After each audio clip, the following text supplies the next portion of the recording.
Hey everyone, so just shooting another update. As you can see, tank's really filling out. We've been hitting our local swaps. Got some good steals on it, like this elegance coral, which is only about 2/3 opened up because I had to move him shortly before this video. He kind of drifted more towards some of the other corals, and I had to move him, so it gets a little bigger than that. But got got to do some trimming on that green sinularia. Let's see here.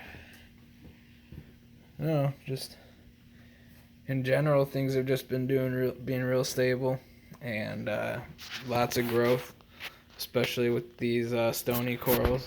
And one of the reasons for that would be that we added some dosing pumps.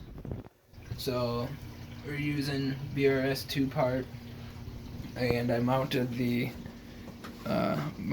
dosing pumps in here, and they go down through the cord management track. And then we've got some dosing ports there on our sump. So, hey Alexa, tell Apex Fusion to turn on the stand light. I'm switching stand light to on. And there we go. So yeah, new sump's doing well. I might make some changes to it, but I'm just not really motivated to get all that done at the time being. So, but yeah, working very well for us. And having the dosing pumps has been great. They're dosing about, I think, just a little bit under 100 milliliters a day, and which is great because when you buy the pre-packaged stuff, you can buy 6 of each, and takes us about 2 months to go through 1 gallon. So we're about 3 months in. As you can see, we're about halfway through our second jug of each. That means for about $35-40 we're getting a year's worth of calcium alkalinity, and that's the cheapest stuff that we've ever used. We used to use Brightwell, Reef Code A and Reef Code B, which you can see that at our local fish store they're $23 for 2 liters, and I don't know. I mean, we probably used to get like 6 months out of them. So we were spending quite a bit more than we do with this 2-part. And the other thing is, we didn't dose like every day. We would dose once, maybe twice a week when we had these. And well, now we're dosing considerably more than we ever did in the past. And yeah, we'll turn this off.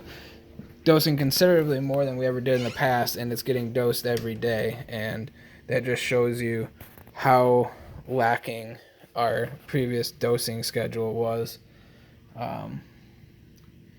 But yep, definitely have to do some trimming in here. This pipe organ coral is too big.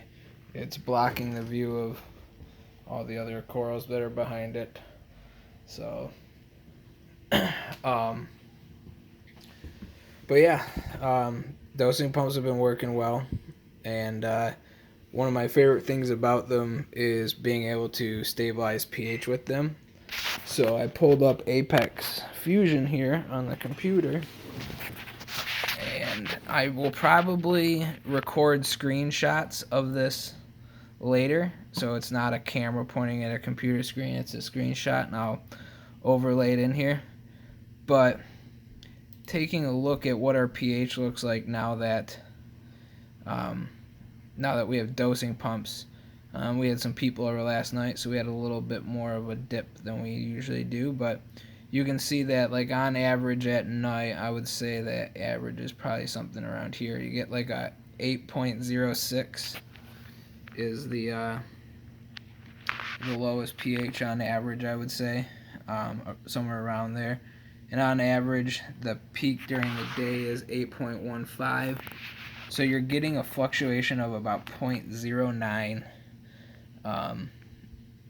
between night and day. and that's quite minimal. Especially like, let's go back in time here.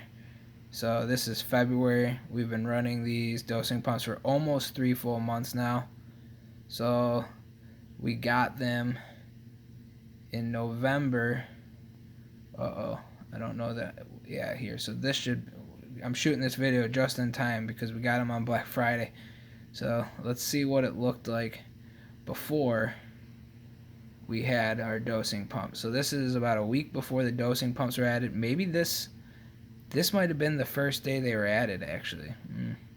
That's probably right.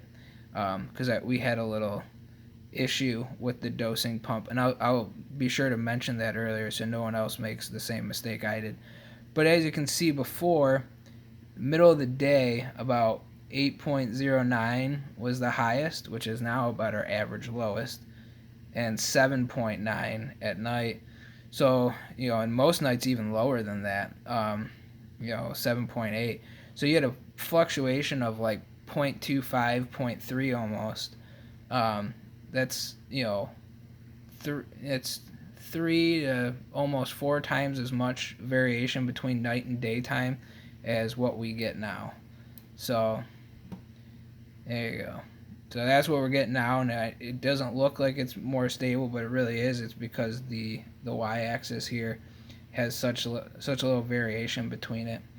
I really wish you could customize these on Apex. I wish you could say I want the minimum to always be 7.8, and I want the maximum value to be like 8.4, and then you would see a much less trend.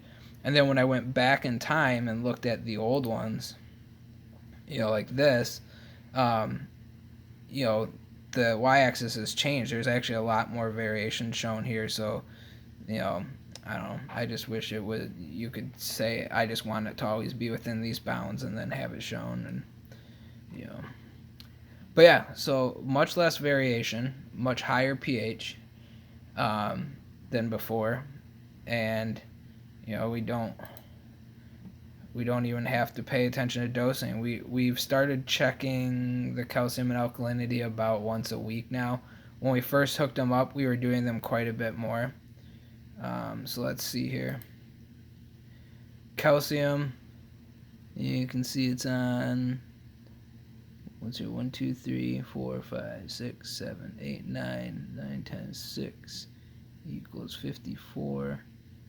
55, 56, 57, 58 minutes.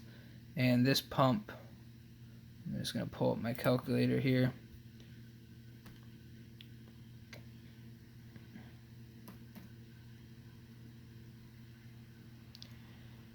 Calculator. So I think I said it was 58 minutes. 58. And this pump, the calcium pump, calibrated at 1.71 milliliters per minute. So 99 milliliters of calcium a day. And go to alkalinity.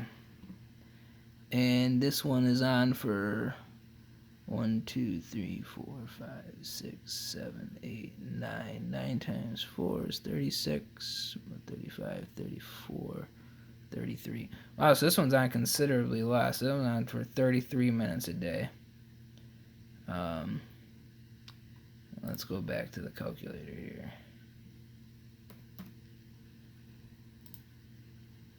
I think I said 33. This one calibrated at 1.75, so it does dose slightly faster than the other one. 57 milliliters. So, yeah, that's actually quite a bit different. I will have to look into that, but that's how it's been running for weeks. I honestly just haven't touched these dosing schedules, and our test kits are showing really positive results. Just very consistent. No need to tweak anything.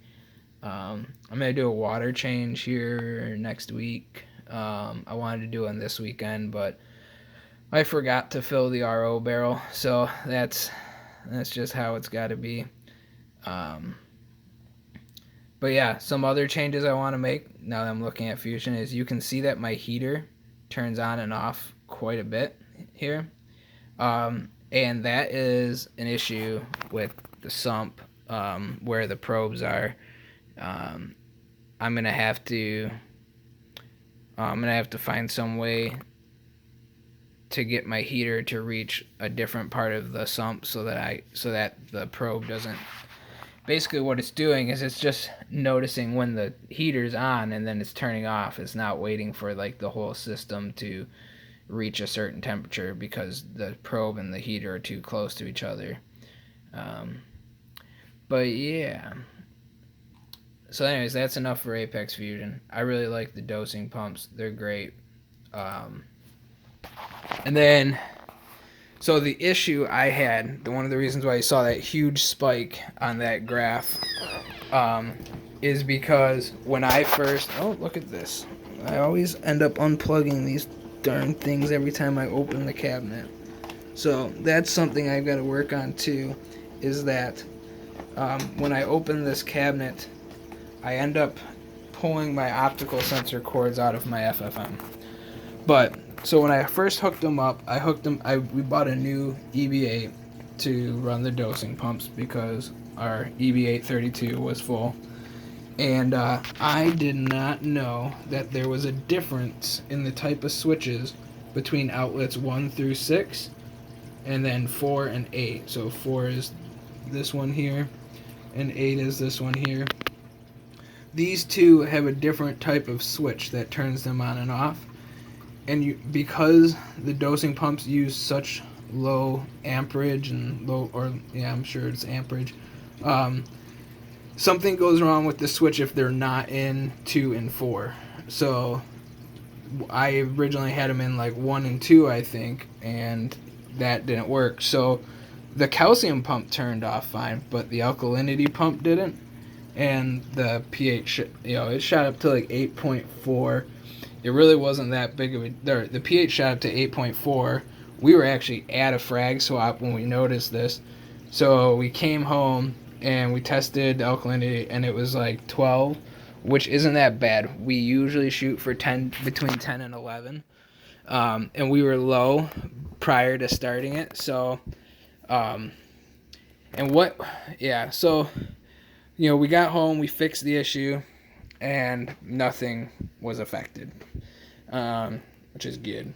And we just kind of put the alkalinity pump on pause for a day or two. I think it was really only like a day and a half, and it was right back down to normal. And then we went back to tuning it in. So, yep, just got done feeding my urchin some nori. He was getting pretty hungry.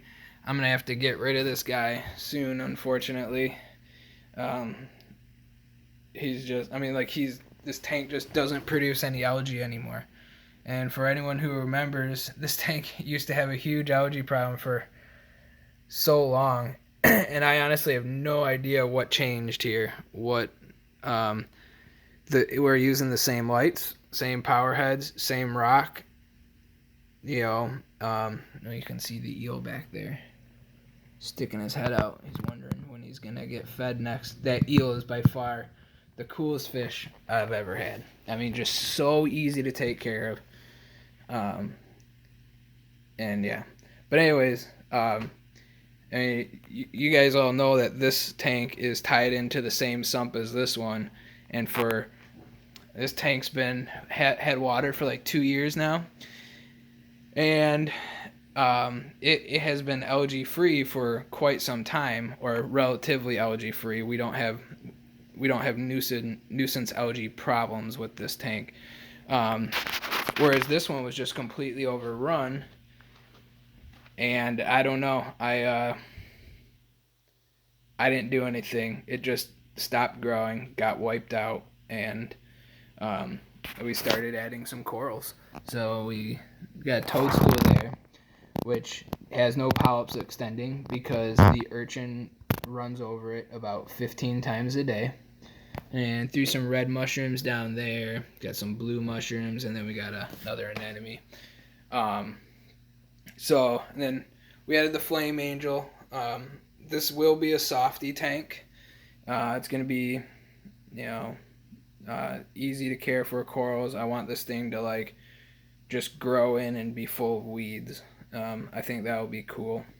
And then this will be my more well-groomed tank with, you can see it unintentionally has become LPS dominated, which is fine by me. I will work on getting more SPS in here, but not really any more softies. We got some leather corals, and we had 2 pairs of clowns, and the one that was a pair with this one that we're looking at now didn't make it. So being that this female was more dominant than this female here in the back, the black ice female took the mate from the other gladiator. So this is a male gladiator, and it's paired up well, or it's pretty much paired up with this one now. I know that for whatever reason, while I'm shooting this video, they're 2/3 of the tank apart. But this female here has basically claimed all 4 anemones in the tank, kicking this one out, and we are going to try to get this one out. And I think we're just going to take this one and just put it in the cube. Let it host in that anemone that's over there, but easier said than done. We have to catch that little bugger. So, but yeah, we bought 3 anemones, and 2 of them have split. So there's actually 2 anemones here. And normally they're down here, but for whatever reason today they're starting to move to the back of that rock, and I'll have to put something over top of them so that they come underneath this arch here. I'd much rather have them there than stinging whatever this coral is that I've had for quite some time. It's always been hit or miss. It's a very picky coral in my opinion. But yeah, that, and I want to get this frag rack out of here. I tried to give away everything on this frag rack for free. I posted it on my local forum, and I was like, you can have all 1, 2, 3, 4, 5, 6 pieces of coral on this frag rack. You just got to come get them. I had 2 people say that they were coming to get them, and on 2 separate days, and the first day comes around, and then I got ghosted. I never thought I'd get ghosted giving away coral, but that's what happened. So then I lined up a second person, and the same thing happened. Day of, they were supposed to show up. I was even talking to this person just a couple hours before they were supposed to come here, and she was telling me that she lived right down the road, and I was like, cool, great, I'll be here. And a couple hours go by, and I said, are you still coming? And I didn't hear back from her for till later that night, and she was like, oh yeah, sorry I didn't make it. Can I come tomorrow? And it's like, no, I'm not going to be here tomorrow. I'm typically only here on the weekends to take care of this stuff. So, and I didn't bother getting back to her next weekend. I basically sat around the house all day waiting for you once. That's enough for me. So, if you're in Michigan and you want to come swing by and get those, they're yours. And yeah, not really much else to talk about. I know I said I was going to make a video reviewing the sump, but this company has now gone out of business. So maybe I can see why. I don't know. I think it's a great sump. I just had a frustrating time working with them, and there are some obvious improvements that could have been made to the design. Nothing major, all minor stuff that would make it work better and whatnot, but still stuff that you think would have been noticed, in the prototypes and would have been implemented in all of the mass production ones. But great sump, no more floods like we had with that old glass sump. So, good times. I might still release the video reviewing the sump, but I find it, I don't really see the point. They're not manufacturing sumps anymore. But, yeah, I don't know. You let me know if you want a review of the Crystal Reef Aquatics Stealth Series. That's what this is. And, if you do, I'll post it. I still have to do some editing on it, so it's a little bit of work on my end still, but it won't be too bad. I just gotta sit down and tie some clips together and all that stuff, and you know. So yeah, I mean that's pretty much it for this video. The only thing I want to say is, for a while I was getting into a lot of editing in these videos, and all, you know, trying to make them a little fancier and using multiple cameras, and it's too time consuming for me, at least at this time. And so I'm gonna go back to what I used to do, and that is shooting these videos on my phone, shooting the entire video in a single stream, you know, single shot. That way, like, yes, you're gonna have to deal with me pointing the camera in weird places when I walk into the fish room or when I walk out, but you know, it's all I really have time for, and I mean it is a lot of extra work just to do little improvements on these videos. But I mean, you know, it is what it is. There's not really that much to share anymore now. I wish I would have started these videos when I started the build. I know the build was almost done by the time I started YouTubing. But it's just like every now and then I add some new corals and, you know, add a new fish or something, and that's it. And I mean, I don't know. I don't know how much time I want to put into just showing off my new corals and my new fish, but you know, I still have fun shooting the videos, and if you like them, you know, make sure you hit subscribe, and I'm sure this tank's just gonna continue to fill out, and who knows, maybe we have something video worthy in the near future, but I don't know. So anyways, thanks for watching. Subscribe if you'd like, and I'll see you next time.